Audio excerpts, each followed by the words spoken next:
The Mafia boss woke up beside a drugged stranger, then spent 31 days searching for her, rain hammered against the windows of the Harrison Hotel as Isabella Rossi stumbled through a silent hallway, barely able to stay on her feet. Every breath burned, her vision blurred. Her heartbeat thundered so violently she thought she might collapse before taking another step. Someone had done something to her. She knew it.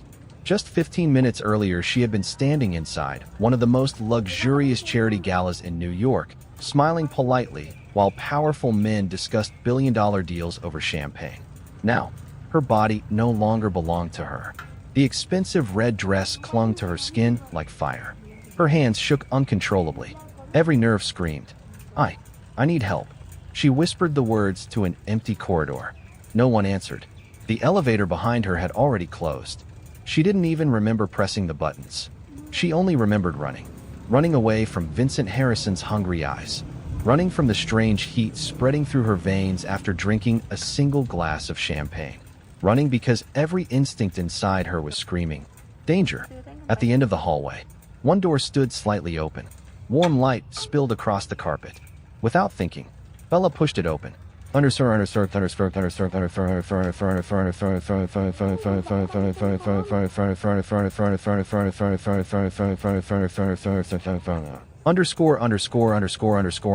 inside. The enormous penthouse was almost completely dark. Only the city lights filtered through floor-to-ceiling windows overlooking Manhattan. The room smelled faintly of expensive whiskey, leather, and rain. On the massive king-sized bed, a man slept. Black shirt, one arm above his head, dark hair slightly messy. Even asleep, he looked dangerous. Bella leaned against the doorway, struggling to breathe. "Please." Her voice cracked. "I think someone drugged me." The man stirred. Slowly, dark eyes opened. For several seconds, he simply looked at her as if he couldn't decide whether she was real or another dream caused by too much alcohol. His voice came out rough. "Who are you?" Bella tried to answer. Instead, her knees gave out. She collapsed beside the bed. "I'm sorry. I don't know where I am." Then everything went black. Underscore.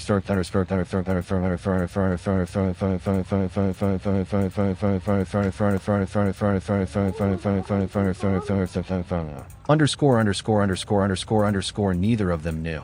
That one mistake, one wrong elevator, one open door, would destroy two powerful families, start a mafia war, and create a child who would change both of their lives forever.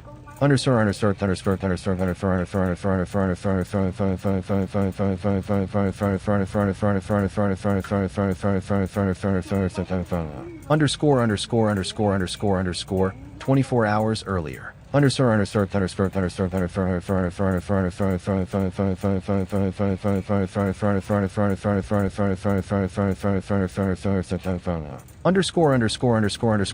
Bella hated wearing expensive dresses, especially dresses she knew had never been chosen for her happiness.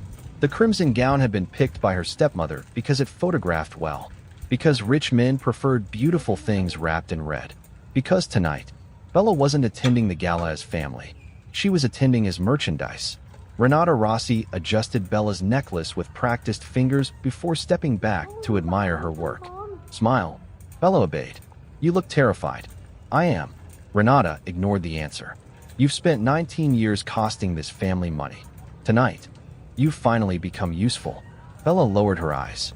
She had heard variations of those words almost every day since her father died. Useful, worthless, expense, burden, never daughter, always investment.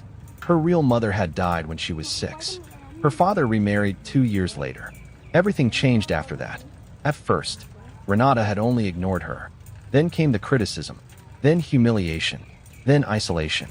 After Bella's father died of cancer, there was no one left to protect her. Only debts, only creditors, only a family name collapsing under millions of dollars they could never repay. And Bella was the last valuable asset the Rossi family still possessed. The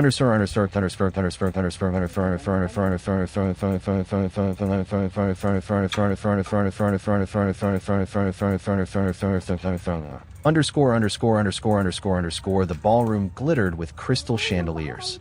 Politicians, business tycoons, movie producers, judges, bankers, Every powerful person in the city seemed to be there. Bella felt completely out of place. She wanted nothing more than to disappear. Instead, Renata gently pushed her forward. Mr. Harrison is waiting. Vincent Harrison approached with a wide smile. 53. Recently divorced. Worth nearly $2 billion. His expensive tuxedo couldn't hide the softness around his waist, nor the greed inside his eyes. He took Bella's hand, pressed his lips against her fingers, held the kiss just a little too long. So, this is Isabella. Bella forced a polite smile. It's nice to meet you, Mr. Harrison. Please. He chuckled. Call me Vincent.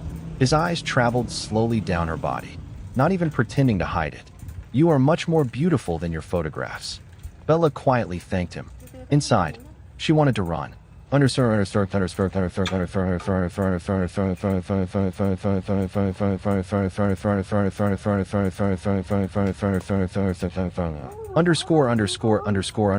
score across the ballroom. Odavia watched everything.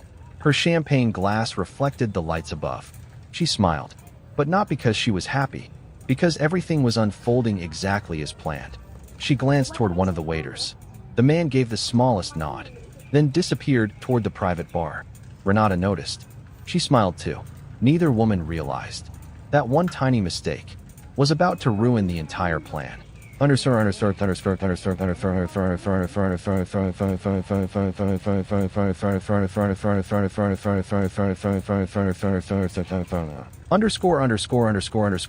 Vincent guided Bella from guest to guest like someone proudly showing off a luxury purchase. Every introduction sounded the same. This is my future wife. Our families are becoming very close. A wonderful young woman.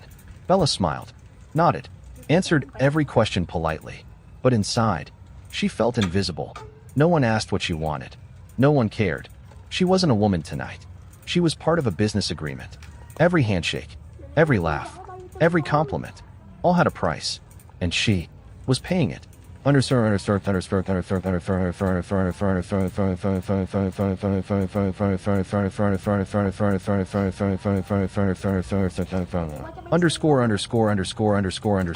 After nearly an hour, a waiter approached carrying fresh champagne.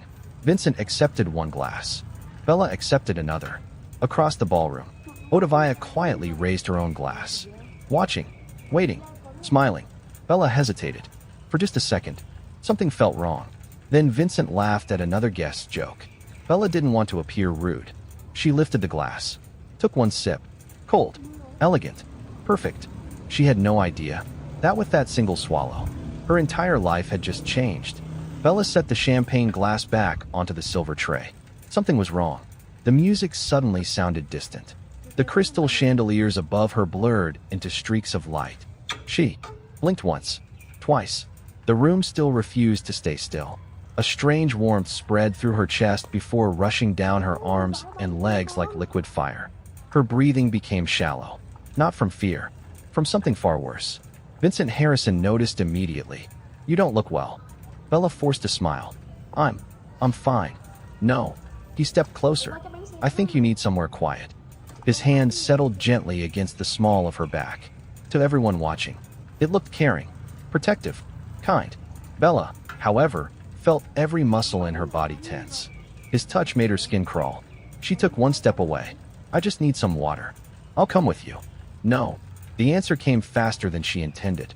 Vincent's smile faded for only a second before returning. As you wish. But he didn't leave. He simply stood there, watching her, waiting.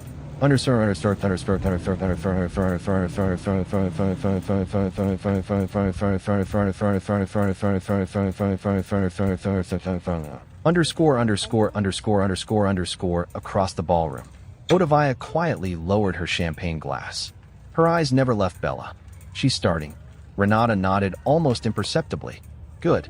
The waiter who had switched the drinks walked past them without making eye contact. Everything had gone exactly as planned. Within minutes, Bella would be unable to think clearly.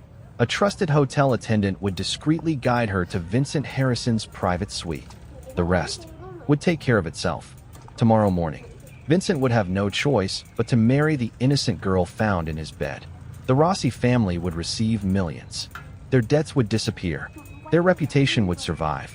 And Bella would spend the rest of her life paying the price.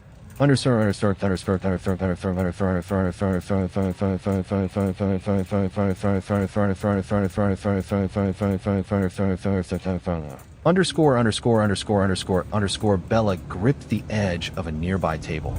The room tilted. She had been tipsy before. This wasn't alcohol. This was different. Dangerously different. Heat surged beneath her skin. Her heartbeat became painfully fast. Her knees weakened. Someone laughed nearby. The sound echoed strangely inside her head. She looked down at her own hands. They were trembling. Not slightly. Violently. A terrible realization struck her. Someone put something in my drink. The thought cut through the fog for just a second. Then another wave hit. Her body suddenly felt too heavy. Too light. She couldn't tell which. She only knew one thing. She had to leave. Now.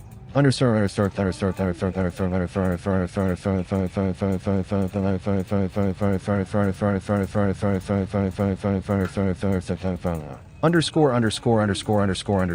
Without another word.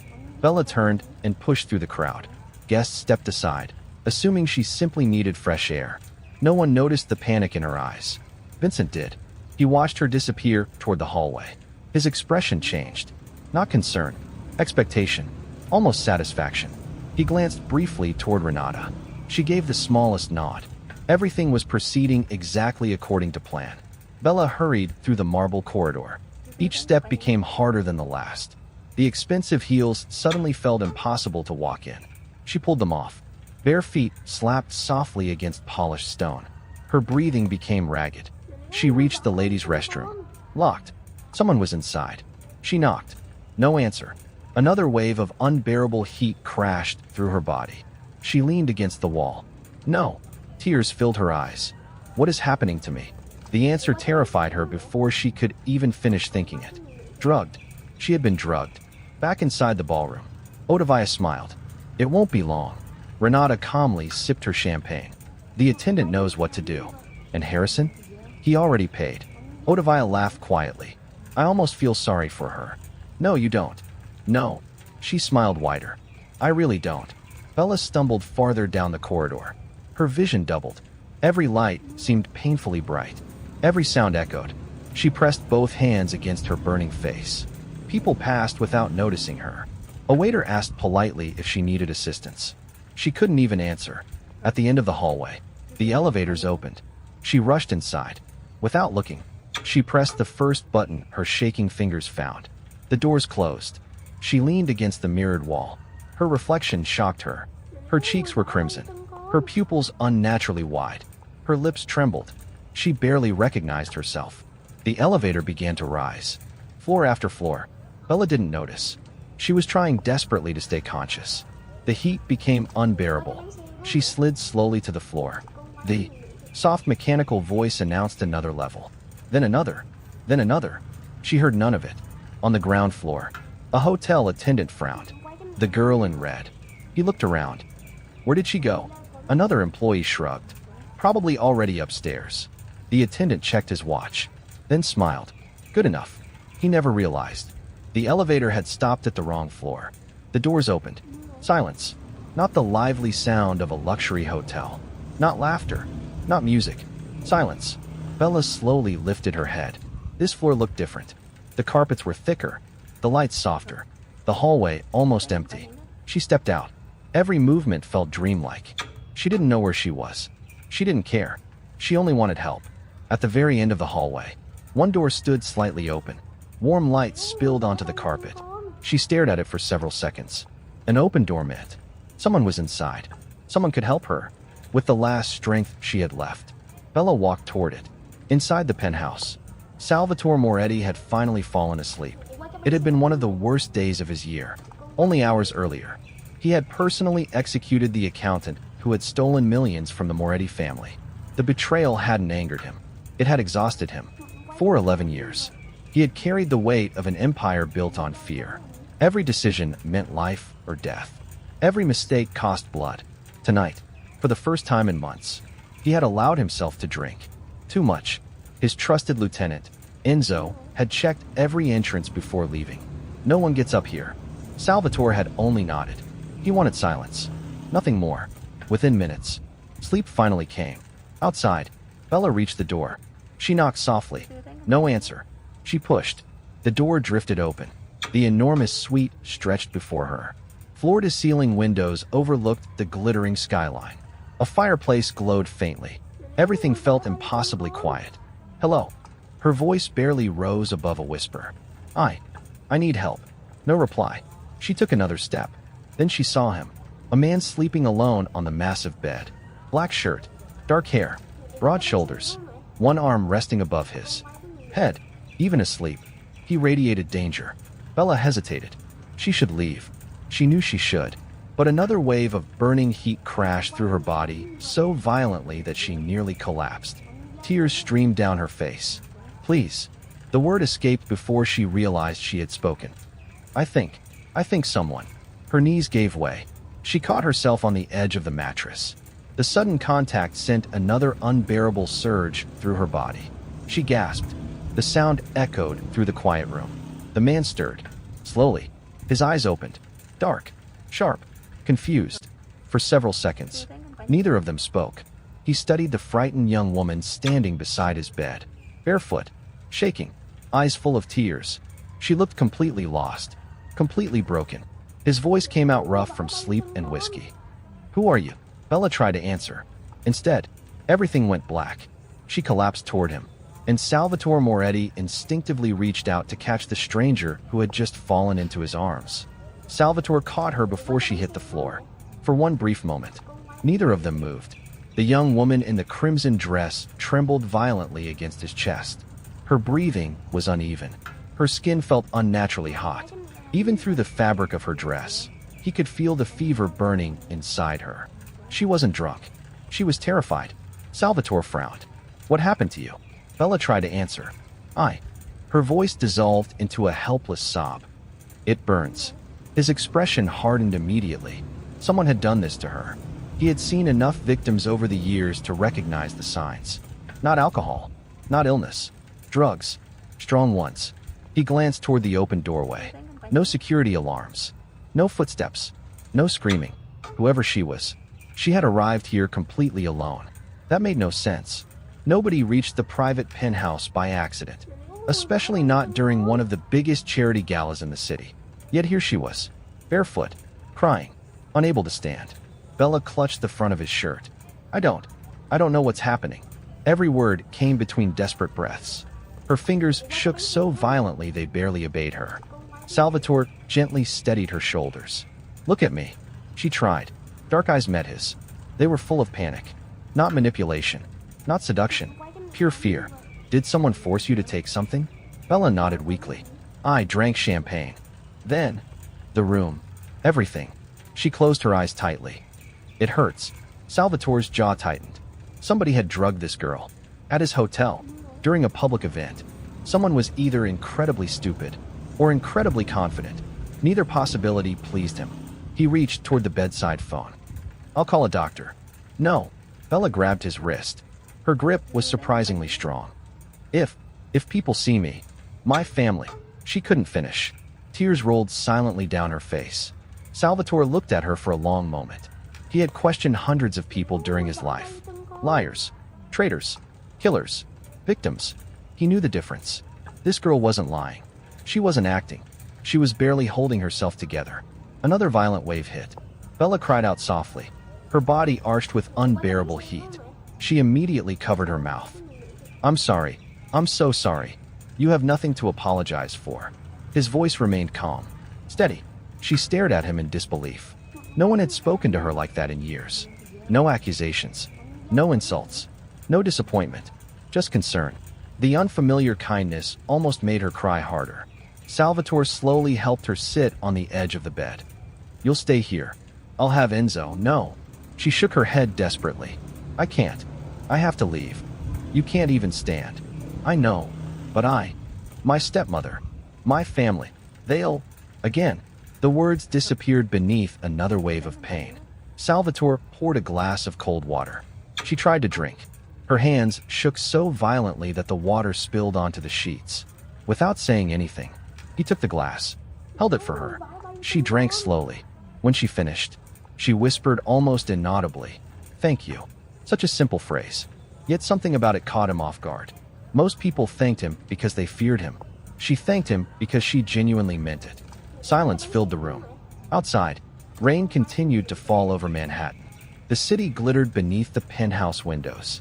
Inside, two complete strangers looked at one another. Neither knew the other's name. Neither knew that this night would bind their lives together forever. Bella suddenly gasped. The drug was getting worse. Much worse. She wrapped her arms around herself. It won't stop. It won't. She looked at him with terrified eyes. I'm scared. Those two words struck Salvatore harder than they should have. Scared. He knew that look. He had seen it once before. 22 years earlier. In the mirror. For reasons he couldn't explain. He sat beside her. Close enough that she wouldn't feel alone. Far enough that she wouldn't think he intended to hurt her. It's all right. The words sounded unfamiliar coming from his own mouth. No one is going to hurt you here. Bella searched his face. Every instinct told her to run. Every instinct also told her this was the safest place she had ever been. She couldn't explain why. She simply believed him. Minutes passed.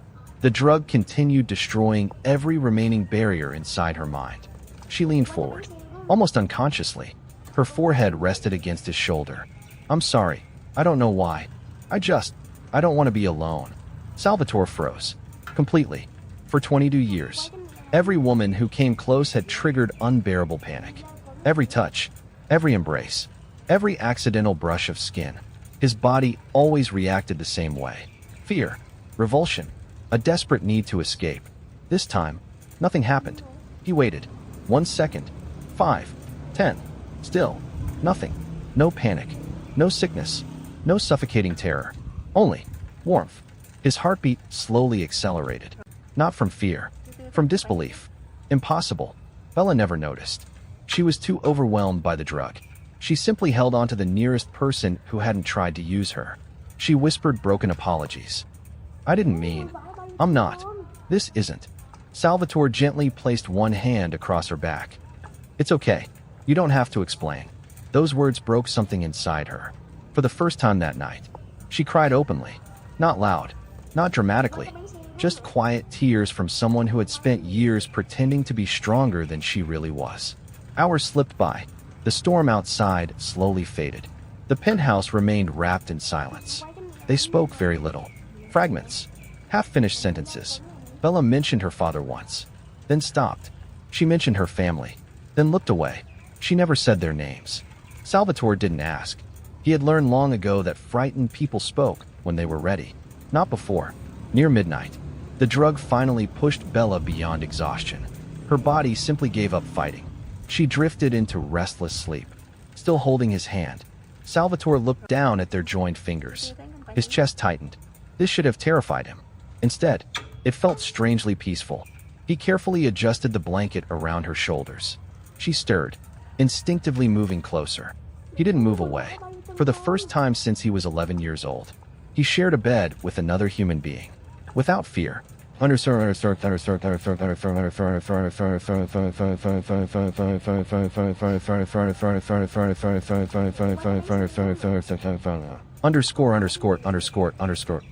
Outside.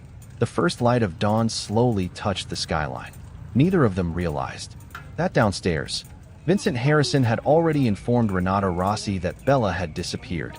Neither realized Ottavia was secretly celebrating what she believed had been a successful trap. Neither realized their single night together would leave Bella carrying a child and send the most feared Mafia boss in New York on a 31-day search for the mysterious girl in the red dress. Bella woke just after sunrise. For one terrifying second, she had no idea where she was. A ceiling she had never seen. Silence. Soft gray light spilling through enormous windows. Then the memories rushed back. The gala. The champagne. The burning pain. The stranger. She jerked upright. The bed beside her was empty. A folded blanket rested neatly at the opposite edge, untouched. She looked down. Her dress was still on. Someone had placed a warm blanket over her during the night. Nothing else had changed. A quiet knock came at the door. A middle-aged doctor entered with a woman carrying fresh tea. Good morning. I'm Dr. Romano. The gentleman asked me to examine you. Bella instinctively pulled the blanket closer. Where is he? He left before sunrise. He said you might be frightened when you woke. He didn't want to make it worse. Bella stared at the doctor. He left. The doctor smiled gently. He stayed outside the bedroom all night. You had a severe reaction to a drug. He asked me to make sure you were safe. Bella lowered her eyes. No one had ever protected her without asking for something in return. Not once. After the examination, the doctor handed her a bottle of water. You're going to recover. But you must be careful. Someone gave you a very dangerous substance. Bella whispered, "Thank you." Before leaving, she glanced around the enormous suite one last time. She didn't even know the stranger's name. Yet somehow, he had become the safest memory she possessed. Underscore.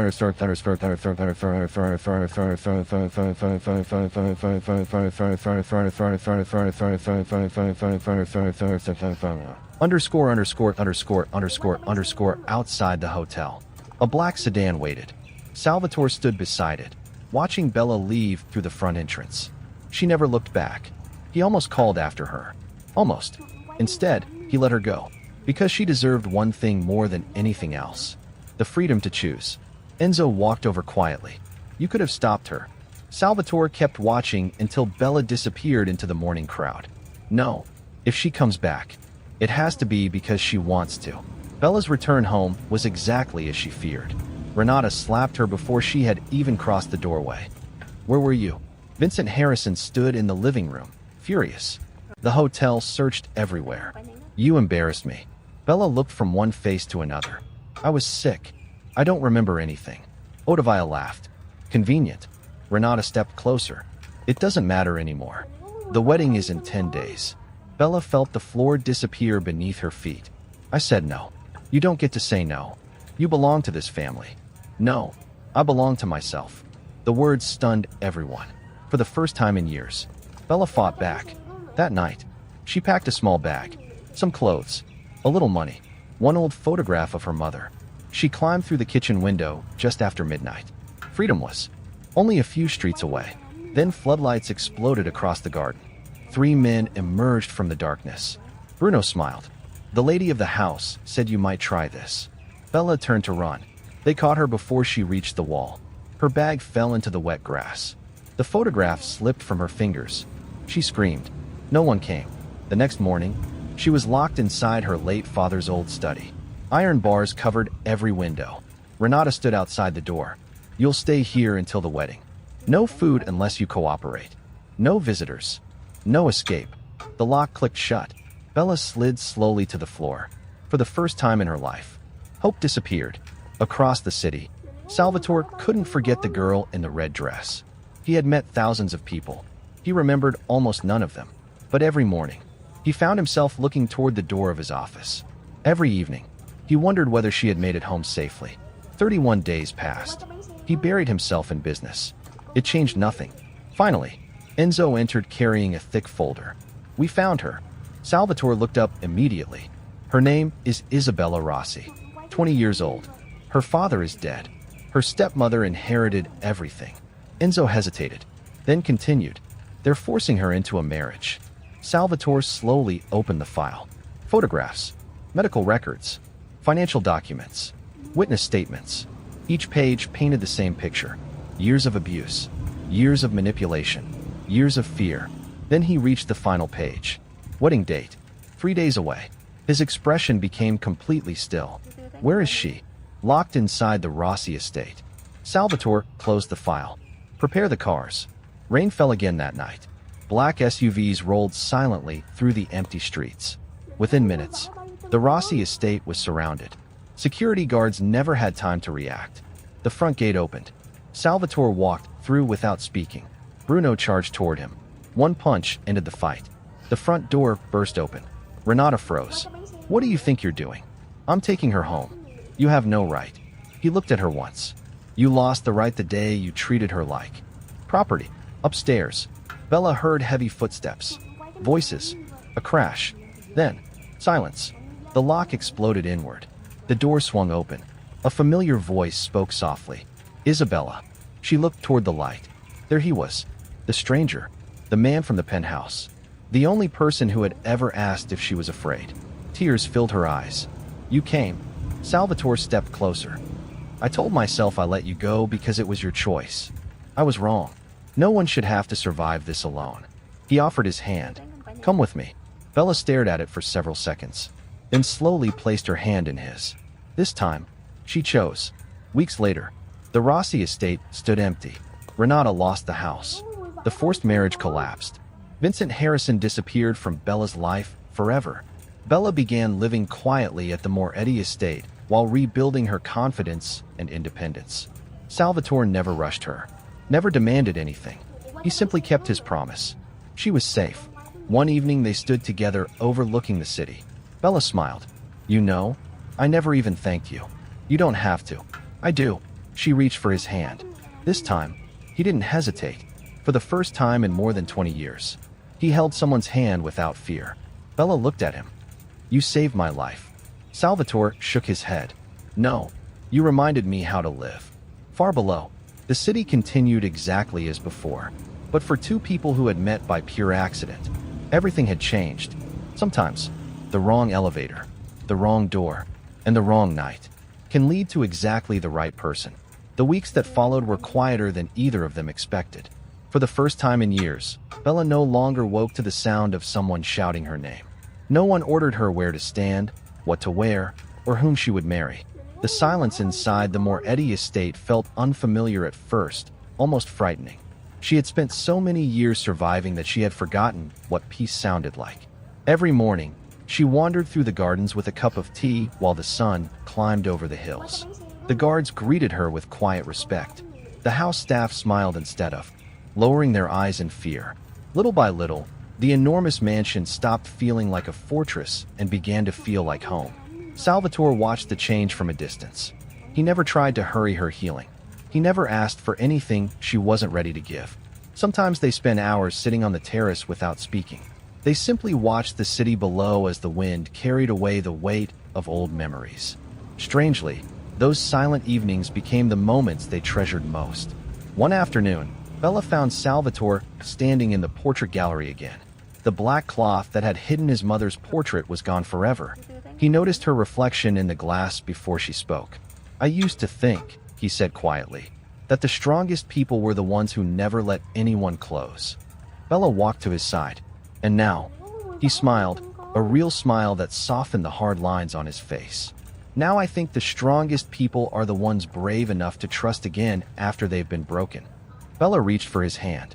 This time, neither of them hesitated. Their fingers intertwined naturally, without fear, without doubt. It was such a small gesture, yet it carried the weight of every battle they had survived. Months later, the Moretti estate welcomed guests from across the city for a charity foundation opening. Instead of celebrating power or wealth, the foundation was dedicated to helping young women escape abuse, forced marriages, and violence. Bella insisted that every woman who walked through those doors would be treated with dignity, no matter where she came from. When reporters asked Salvatore why one of the city's most feared men had invested millions into such a cause, he simply looked toward Bella before answering. Because everyone deserves one person who opens a door instead of closing one.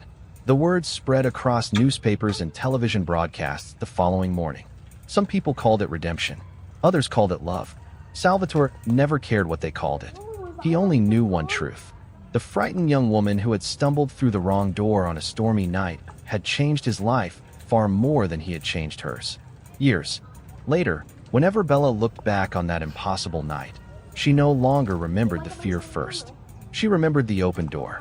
She remembered the stranger who chose kindness when cruelty would have been easier. And she remembered that sometimes life changes forever, not because everything goes according to plan, but because one person decides to protect another when no one else will. That was never the beginning of a fairy tale. It was the beginning of two broken souls learning that even after the darkest night, hope can still find its way home.